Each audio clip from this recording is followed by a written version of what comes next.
नमस्कार दोस्तों, स्वागत है आपका अपने YouTube channel vision learning point में। हम लोग पढ़ रहे हैं हिंदी साहित्य का इतिहास। पिछली क्लास में हम लोगों ने पढ़ लिया था 50 क्वेश्चन प्रैक्टिस सेट हिंदी साहित्य के, बहुत ही इंपॉर्टेंट थे, जो टीजीटी के लिए, पीजीटी के लिए बहुत ही इंपॉर्टेंट है। और आने वाले जितने भी एग्जाम जहाँ पे हिंदी साहित्य के क्वेश्चन पूछे जाते हैं वहाँ पे ये क्वेश्चन आने के बहुत ज़्यादा चांसेस हैं, क्योंकि आज हम लोग पढ़ रहे हैं, क्या पढ़ेंगे, हिंदी साहित्य में सर्वप्रथम, यानी कि जो प्रथम रचनाएं हैं या प्रथम उपन्यास हैं या प्रथम कहानी है या प्रथम वैयाकरण है या प्रथम कवि हैं, इन सब के बारे में पढ़ेंगे। यानी कि जो प्रथम हैं, सर्वप्रथम जो हिंदी में हैं उनके बारे में पढ़ेंगे। तो सबसे पहले हम पहला क्वेश्चन देखेंगे, क्या लिखा हुआ है। अपभ्रंश के प्रथम महाकवि कौन। अब देखिए, प्रथम महाकवि पूछ रहा अपभ्रंश के, तो प्रथम महाकवि हो जाएंगे स्वयंभू। याद रखेंगे, प्रथम क्वेश्चन जरूर पूछा जाता है, यानी कि जो फर्स्ट होते हैं किसी भी चीज़ में उनके बारे में क्वेश्चन पूछा ही जाता है। तो चैनल को लाइक कर दीजिए और सब्सक्राइब अवश्य कर लीजिए ताकि अगला वीडियो आपको आसानी से मिल सके। और रोज़ जो है आपको 50 क्वेश्चंस का प्रैक्टिस सेट भी मिलता है, जो आपके लिए बहुत इंपॉर्टेंट है आने वाले टीजीटी पीजीटी एग्ज़ाम के लिए। देखिए, आयोग अभी नहीं बना है, लेकिन जल्द ही बन जाएगा और जल्द ही एग्ज़ाम होने के भी संभावना है। इसलिए आप लोग अपनी तैयारी को बेहतर बनाने के लिए हमसे जुड़े रहें और चैनल को सब्सक्राइब अवश्य कर लें और लोगों को शेयर भी कर दें ताकि और लोग भी जो है अपनी तैयारी को मजबूत बना सकें। फिर अगला क्वेश्चन देखते हैं, अपभ्रंश के प्रथम ऐतिहासिक वैयाकरण कौन है। अब देखिए, महाकवि पूछ रहा है तो स्वयंभू हो जाएंगे, लेकिन ऐतिहासिक वैयाकरण पूछ रहा है तो कौन हो जाएंगे, हेमचंद। बहुत इंपॉर्टेंट क्वेश्चन है। अब अगला क्वेश्चन देखते हैं। अगला क्वेश्चन है, हिंदी के प्रथम कवि कौन है। अब देखिए, हिंदी के प्रथम कवि किसे कहा जाता है, तो सरहप्पा को कहा जाता है। सरहप्पा को किसने माना था, ये भी आप लोग अगर याद रखना चाहें तो राहुल शंकरत्यायन के अनुसार जो है सरहप्पा हिंदी के प्रथम कवि हैं, राहुल शंकरत्यायन ने कहा था। ठीक। फिर अगला, हिंदी में चौपाई एवं दोहे का सर्वप्रथम प्रयोग किसके द्वारा किया गया। दोहे और चौपाई का सर्वप्रथम प्रयोग किसके द्वारा किया गया, तो सरहप्पा के द्वारा किया गया। फिर अगला क्वेश्चन है, हिंदी की प्रथम रचना कौन है। अब देख लीजिए, हिंदी की प्रथम रचना कौन है, तो श्रावकाचार। क्या याद रखेंगे, श्रावकाचार जो है हिंदी की प्रथम रचना है, ये आदिकाल की रचनाएं हैं। हिंदी साहित्य की प्रथम रचना कौन है। अब हिंदी साहित्य की प्रथम रचना पूछ रहा है तो पृथ्वीराज रासो हो जाएगा। संपूर्ण हिंदी की प्रथम रचना तो श्रावकाचार हो जाएगा और हिंदी साहित्य की प्रथम रचना पृथ्वीराज रासो। इसके अगर राइटर पूछ ले, लेखक कौन है, चंद्रवरदाई, चंद्रवरदाई ने लिखा था। ठीक, पृथ्वीराज रासो। फिर हिंदी साहित्य का प्रथम महाकाव्य, तो महाकाव्य भी पृथ्वीराज रासो है। ठीक, तो महाकाव्य और इसके रचयिता कौन हो जाएंगे, चंद्रवरदाई हो जाएंगे। फिर अगला क्वेश्चन अगर पूछ ले, हिंदी के प्रथम गीतकार कौन है, तो प्रथम गीतकार कौन हो जाएंगे, विद्यापति। ठीक, इनको मैथिल कोकिल भी कहा जाता है क्योंकि इन्होंने पदावली की रचना मैथिली भाषा में की थी, तो इसलिए मैथिल कोकिल भी इनको कहा जाता है। तो उपनाम भी इनका याद रखेंगे, विद्यापति को मैथिल कोकिल भी कहा जाता है।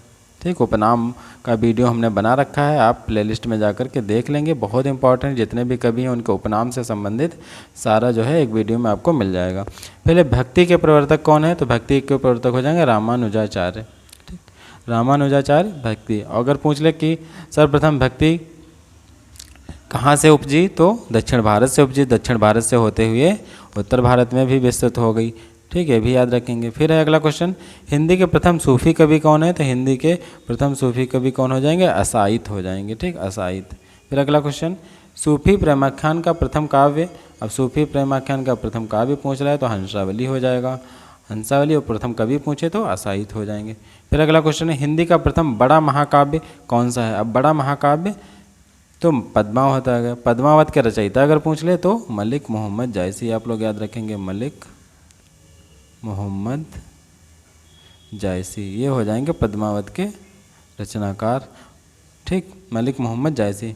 फिर अगला क्वेश्चन, हिंदी का प्रथम वक्रोक्ति कथात्मक महाकाव्य, तो पद्मावत हो जाएगा। ठीक, तो इसके राइटर मलिक मोहम्मद जायसी हो जाएंगे। फिर अगला क्वेश्चन देखते हैं, सूफी प्रेमाख्यान का प्रथम काव्य, ये तो रिपीट हो गया तो इसको जो है छोड़ देंगे। अगला देखते हैं। अगला है, हिंदी की आदि कवयित्री कौन है, तो हिंदी की आदि कवयित्री किससे कहा जाता है, मीराबाई को कहा जाता है। मीराबाई जो है हिंदी की आदि कवयित्री। फिर महाकाव्य पद्मावत के रचयिता कौन है, तो जायसी, यानी कि अभी मैंने बताया मलिक मोहम्मद जायसी इनका पूरा नाम है। फिर कृष्ण भक्ति काव्य का सबसे प्रसिद्ध काव्य कौन सा है, तो कृष्ण भक्ति काव्य का सबसे प्रसिद्ध काव्य सूरसागर है। सूरसागर किसके द्वारा लिखा गया, तो सूरदास के द्वारा लिखा गया, ये भी आप लोग याद रखेंगे। और सूरदास अष्टछाप के कवि हैं, जो अष्टछाप कवि थे उसमें सूरदास भी प्रमुख कवि हैं। ठीक, फिर अगला है, सतसई परंपरा का आरंभ माना जाता है, तो सतसई परंपरा का आरंभ कब से माना जाता है, तो तुलसी सतसई से माना जाता है। फिर एक खड़ी बोली में लिखित सर्वप्रथम काव्य ग्रंथ कौन सा है? अब इसका आंसर छूट गया है तो इसको आप लोग यहीं पे छोड़ दें, इसका आंसर हम लास्ट में आपको बता देंगे। फिर अगला क्वेश्चन देखते हैं। अगला क्वेश्चन है खड़ी बोली के प्रथम स्वच्छंदतावादी कवि। स्वच्छंदतावादी कवि कौन हो जाएंगे? श्रीधर पाठक। यानी कि खड़ी बोली के प्रथम स्वच्छंदतावादी कवि कौन है? तो श्रीधर पाठक हो जाएंगे। फिर एक खड़ी बोली का प्रथम महाकाव्य कौन सा है? तो खड़ी बोली का प्रथम महाकाव्य हो जाएगा प्रिय प्रवास। ये हरिऔध की रचना। हरिऔध यानी कि इनका पूरा नाम क्या है? अयोध्या सिंह उपाध्याय हरिऔध। ये भी आप लोग याद रखेंगे, अयोध्या सिंह उपाध्याय। तो कहीं पे आपको नाम उपाध्याय ये लिखा, पूरा नाम लिखा मिल जाएगा, कहीं पे आपको उपनाम। तो प्रिय प्रवास किसका है रचना? अयोध्या सिंह उपाध्याय की। फिर अगला है गीत काव्य शब्द का सर्वप्रथम प्रयोग किसने किया था? तो लोचन प्रसाद पांडे ने जो है गीत काव्य का शब्द का प्रयोग सर्वप्रथम किया था। फिर अगला क्वेश्चन, छायावाद की प्रथम कृति कौन है? तो छायावाद की प्रथम कृति हो जाएगी झरना। और झरना किसकी रचना है? तो जयशंकर प्रसाद की रचना है। ठीक, जयशंकर प्रसाद छायावादी कवि के प्रवर्तक भी माने जाते हैं। फिर है शुक्ल अनुसार छायावाद का प्रथम व प्रतिनिधि कवि कौन है? प्रथम कवि और प्रतिनिधि कवि कौन हो जाएगा? शुक्ल के अनुसार। शुक्ल यानी कि रामचंद्र शुक्ल के अनुसार तो पंत हो जाएंगे। अब पंत का पूरा नाम ये भी तो पूछ लेगा, सुमित्रानंदन पंत। क्या याद रखेंगे आपको? सुमित्रानंदन पंत। ठीक, तो ये हो जाएंगे रामचंद्र शुक्ल के अनुसार। फिर मुक्ति छंद का प्रथम प्रयोगकर्ता कौन है? तो मुक्ति छंद के प्रथम प्रयोगकर्ता निराला जी हैं। अब निराला का भी पूरा नाम आप लोग याद रखेंगे, सूर्यकांत त्रिपाठी निराला। देखिए उपनाम ज़्यादा से ज़्यादा पूछे जाते हैं, तो सूर्यकांत त्रिपाठी निराला का उपनाम क्या हो जाएगा? निराला। ठीक, तो उपनाम आप लोग जरूर याद रखेंगे। उपनाम से एक वीडियो हमने बना रखा है, उसमें जितने भी कवि हैं उनके उपनाम उसमें बताए गए हैं, तो आप लोग वो वीडियो जा करके देख लेंगे। बहुत इंपॉर्टेंट वीडियो है, सारे उपनाम आपको याद हो जाएंगे। फिर अगला क्वेश्चन है सूर्यकांत त्रिपाठी निराला की प्रथम कविता कौन है? तो प्रथम कविता इनकी कौन सी हो जाएगी? जूही की कली। सूर्यकांत त्रिपाठी निराला की प्रथम कविता हो जाएगी जूही की कली। फिर है जयशंकर प्रसाद की प्रथम काव्य कृति कौन सी है? अब जयशंकर प्रसाद की ये काव्य कृति पूछ रहा है, तो काव्य कृति हो जाएगी उर्वशी। कौन सी हो जाएगी? उर्वशी काव्य कृति हो जाएगी। फिर है जयशंकर प्रसाद की प्रथम छायावादी काव्य कृति कौन सी है? तो झरना छायावादी काव्य कृति है। और काव्य कृति पूछ ले तो सिर्फ काव्य कृति पूछेगा तो उर्वशी, और छायावादी काव्य कृति पूछेगा तो झरना हो जाएगा। फिर अगला क्वेश्चन, सुमित्रानंदन पंत की प्रथम कविता कौन है? तो सुमित्रानंदन पंत की प्रथम कविता हो जाएगी गिरजे का घंटा। क्या हो जाएगी? गिरजे का घंटा। फिर अगला क्वेश्चन, महादेवी वर्मा की प्रथम काव्य कृति। अब महादेवी वर्मा की प्रथम काव्य कृति पूछ रहा है तो निहार हो जाएगी। ठीक, फिर अगला क्वेश्चन, प्रयोगवादी शब्द का प्रथम प्रयोग किसके द्वारा किया गया था? तो प्रयोगवादी शब्द का प्रथम प्रयोग नंद दुलारे वाजपेयी के द्वारा किया गया था। इंपॉर्टेंट क्वेश्चन है, आप लोग याद रखेंगे। अब है हिंदी की प्रथम कहानी लेखिका, बहुत ही इंपॉर्टेंट है। हिंदी की प्रथम कहानी लेखिका कौन हो जाएंगी? बंग महिला। और बंग महिला का पूरा नाम क्या था? राजेंद्र बाला घोष। इन्हें कौन सी कहानी लिखी थी? तो ये भी आप लोग याद रखेंगे, दुलाई वाली। कौन सी कहानी? दुलाई वाली। ठीक, इनकी कहानी हो जाएगी। तो प्रथम कहानी लेखिका बंग महिला हो जाएगी। फिर हिंदी का प्रथम मौलिक नाटक कौन सा है? तो नहुस है। और इसके रचयिता कौन? गोपाल चंद्र द्वारा रचित। गोपाल चंद्र यानी कि गोपाल चंद्र गिरधरदासी कौन थे? भारतेंदु हरिश्चंद्र के पिताजी थे। उन्हीं का नाम क्या था? गोपाल चंद्र गिरधर, भारतेंदु के पिता। ठीक, ये भी आप लोग याद रखेंगे, गोपाल चंद्र गिरधरदास। ठीक, फिर अगला है पद्य में रचित हिंदी की प्रथम आत्मकथा कौन सी है? पद्य में रचित है। गद्य और पद्य होता है, तो पद्य में रचित है तो अर्ध कथानक बनारसी दास द्वारा रचित है हिंदी की प्रथम आत्मकथा। वो भी कौन सी है? अर्ध कथानक। तो ये भी आप लोग याद रखेंगे। फिर अगला क्वेश्चन, हिंदी का प्रथम अभिनीत नाटक कौन सा है? अभिनीत नाटक मतलब होता है जिसको अभिनय किया गया हो, जिसको मंच पर अभिनय किया गया हो, वो कौन सा नाटक हो जाएगा? अभिनीत नाटक। तो जानकी मंगल है। और किसके द्वारा रचित है? शीतला प्रसाद त्रिपाठी द्वारा। ठीक, फिर हिंदी की प्रथम एकांकी का क्या नाम है? तो प्रथम एकांकी का नाम क्या हो जाएगा? एक घूंट। बहुत इंपॉर्टेंट रचना है, एक घूंट हिंदी की प्रथम एकांकी का नाम है। फिर गद्य में रचित हिंदी की प्रथम आत्मकथा कौन सी है? तो हिंदी की प्रथम आत्मकथा देखिए पिछली पद्य में रचित थी, ये जो है गद्य में रचित है। तो स्वचरित आत्मचरित क्या हो जाएगी? स्वचरित आत्मचरित। फिर अगला है हिंदी की प्रथम जीवनी कौन सी है? तो प्रथम जीवनी हो जाएगी भक्तमाल। और भक्तमाल किसके द्वारा रचित है? तो नाभादास द्वारा रचित है। ठीक, फिर हिंदी के प्रथम संस्मरण कौन सा है? तो हरिऔध जी का संस्मरण बालमुकुंद गुप्त। कौन सा? हरिऔध जी का संस्मरण किसके द्वारा रचित है? बालमुकुंद गुप्त। हरिऔध यानी कि अयोध्या, कौन हो जाएंगे? अयोध्या सिंह उपाध्याय हरिऔध, इनका पूरा नाम हो जाएगा। ठीक, हिंदी के प्रथम रेखा चित्र कौन सा है? तो पद्म पराग। पद्म पराग जो है हिंदी का प्रथम रेखा चित्र है। ये इंपॉर्टेंट रचना है, आप लोग याद रखेंगे। फिर है हिंदी के प्रथम रिपोर्टाज, तो हिंदी का प्रथम रिपोर्टाज कौन हो जाएगा? लक्ष्मीपुरा हो जाएगा, बहुत इंपॉर्टेंट है। फिर हिंदी के प्रथम यात्रा वृत्तांत कौन सा है? तो हिंदी का प्रथम यात्रा वृत्तांत हो जाएगा लंदन यात्रा। अगला क्वेश्चन, हिंदी गद्य काव्य की प्रथम रचना कौन सी है? तो गद्य काव्य की प्रथम रचना साधना है, और इसके रचयिता कौन से हैं? राय कृष्णदास। कौन हो जाएगा? राय कृष्णदास। अब अगला क्वेश्चन है, हिंदी साहित्य के काल विभाजन एवं नामकरण का प्रथम प्रयास करने वाले व्यक्ति कौन हो जाएंगे? George Grierson. जॉर्ज ग्रियर्सन जो है हिंदी में काल विभाजन का प्रयोग करने वाले सर्वप्रथम जो है कवि हैं। फिर एक खड़ी बोली का प्रथम प्रयोगकर्ता कौन है? तो अमीर खुसरो।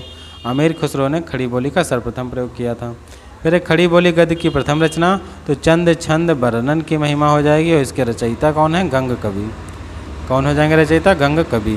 फिर अगला क्वेश्चन देख लेते हैं। अगला क्वेश्चन है, हिंदी की प्रथम दलित रचना कौन सी है? तो दलित रचना बताना है, तो अछूत की शिकायत। क्या हो जाएगी? अछूत की शिकायत हिंदी की प्रथम दलित रचना है। फिर प्रेमचंद का प्रथम उपन्यास कौन है? तो प्रेमा। और प्रेमा इसमें क्या दिया गया है? दो सखियों का विवाह दर्शाया गया है, तो प्रेमचंद का प्रथम उपन्यास हो जाएगा प्रेमा। हिंदी के लिए प्रथम साहित्य अकादमी पुरस्कार किसे मिला था? तो हिंदी के लिए साहित्य अकादमी पुरस्कार माखनलाल चतुर्वेदी को मिला था। और किसके लिए? तो हिम तरंगिणी रचना के लिए जो है माखनलाल चतुर्वेदी को साहित्य अकादमी पुरस्कार मिला था। और माखनलाल चतुर्वेदी को और किस नाम से जाना जाता है? तो एक भारतीय आत्मा के नाम से जाना जाता है, बहुत इंपॉर्टेंट है। अभी जिसने वीडियो का एग्ज़ाम दिया होगा 26 जुलाई को जो फर्स्ट शिफ्ट में था, 26 जून को, उसमें जो है क्वेश्चन पूछा गया था, एक भारतीय आत्मा के नाम से किसे जाना जाता है? तो याद रखेंगे माखनलाल चतुर्वेदी को।